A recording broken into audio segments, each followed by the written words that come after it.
За Монгол улсын төсөв ер нь нэгдсэн биш 3-аас 4 хуваагдчихад байгаа. За улсын хурлын 126 гишүүн бол одоо улсын төсөвгээд нэг 3.5 их найт төгрөгийн хөрөнгө оруулалттай холбоотой асуудлуудыг хилцэн шийдвэрлэдэг. Гэтэл одоо төрийн өмчийн үйлдвэрийн газрууд, төрийн өмчийн компаниуд нийлээд жилдээ 2024 онд 7 их найт төгрөгийг бол хөрөнгөнөөс хасах шийдвэрийг гаргасан бэл. За ингээд төрийн өмчийн үйлдвэрийн газар компаниудын авж байгаа үр төлбөр нь улсын үр төлбөрт ордоггүй ийм нэг байдалтай байдаг. За дээрэс нь бол нийслэл орон нутгийн төсөвөөр бас тусдаа байхан төсөв батлаад илүү орлого бүрдүүлнийг тооцоолоод тэрнгээрээ зардал гаргаад ингээд энэ улсын төсвийн зарлага дээр бас нөлөөлдөг ийм асуудлууд бол байгаад байгаа юм аа. Тэгэхээр одоо бид бол одоо ялангуяа Монгол улсын төсвийн тухай хуулинд нэлээд анхаарах шаардлагатай байна. Яг сайн зэрэг гишүүний яриад байгаа одоо энэ төрийн өмчийн үйлдвэрийн газар гэдэг нэрийг төрийн өмчийн компани болгоод тэг компанийн засаглалын одоо сайжруулах шаардлагатай учраас оруулъя гэж байгаа. Энэ санааг нь бол дэмжиж байгаа. Гэтэл бол нөгөө талдаа нийтийн өмчийн тухай хууль гээд за тэгээд одоо төрийн өмчийн компани одоо бүтээн жил тоо засаглалыг сайжруулах гэдэг нэг ийм одоо хилцүүлэх бэлтгэх ажлын хэсэг ажиллаад байдаг. Тэгээ энэ ажлын хэсэг дээр чинь бас л адилхан засаглалын тухай асуудал яригадаад байгаа байхгүй. Тэгэхээр одоо яг одоо өнөөдөр энэ хилцүүлэх бэлдэж байгаа ажлын хэсэгт өөрөө сайн зэрэг гишүүн маань ажиллаж байгаа. Тэгсэн мөртлөө одоо энэ хуулийг оруулж ирээд ингээд явж байгаа. Энэ хоёр дээр яг ингээ харахаар зорилго нь хоёулаа адилхан засаглалыг сайжруулна. Нэг нь бол компани тухай хуулиар засаглалыг сайжруулах гэдэг. Нөгөөх нь дахиад төрийн өмчийн бүтээн засаглалын тухай хууль гэдэг хууль дээр засаглал сайжруулах. Энэ хоёрын гол ялгаа нь юу байх гээд байгаа юм бэ гэдэг нэг ийм асуулт байгаа.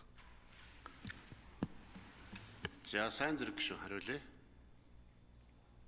Сорон бол гишүүн бас үний ярьж байна.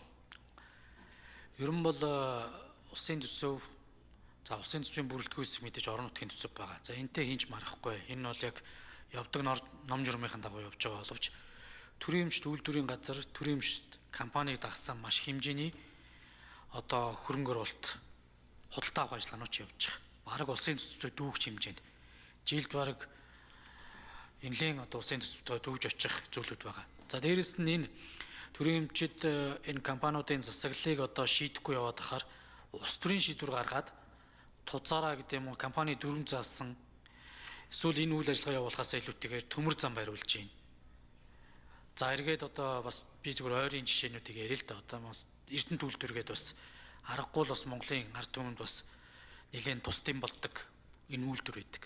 Яг тэгээ ковидын хүн цаг байсан ч гэсэн ковидын баахан хүндрэлийн үеийн санхүүжилтийг өгсөн.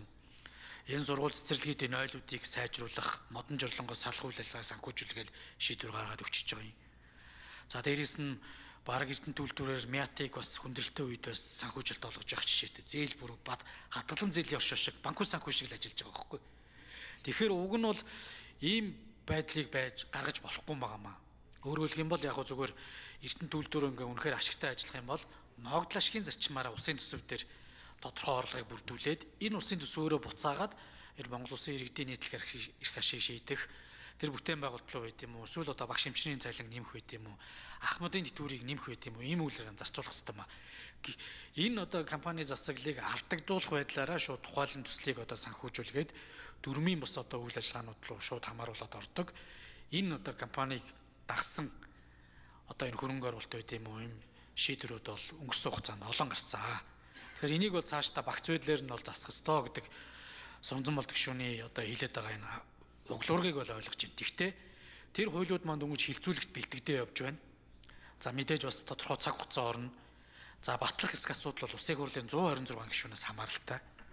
Тэгээд одоо батлагдсан ч гэсэн том хэмжээний зөвхөн энэ одоо компани засаглалаасаа гадна нэлээд өргөн хэмжээний Монгол улсын нийт өмчийн менежментийн асуудал өөрчлөлтөнд уялдаж яригдж байгаа учраас хэрэгжих хугацаа доор ажил бэлтгэл ажил 6 сар болж гэдэг юм уу? Энэ зүйлүүд хойш тавигдаад байгаамаа.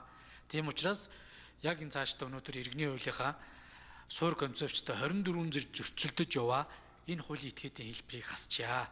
Тэгээ компани хэлбэр руугаа засаглал руугаа ороод бас энэ компанийг цаашдаа олон нийтийн болгох гэдэг юм үр өгөөжийн сайжруулахын үйл ажиллагааг яг ном журмын дагуу хийж явъя л гэсэн ийм л одоо зүйл байгаа. Тэгээ ерөн зүгээр ядаж компани засаглалгаа орвол мэрэгжлийн баг хамт болоо удирдах юм болцооч бүрдэнэ. Жишээ нь Эрдэнэс 5-7 бол үндсэндээ өнгөрсөн жилүүдээс орчлол ашиглагдсан шүү дээ. Одоо тэгээ хинчил. За зочин танилцуулъя.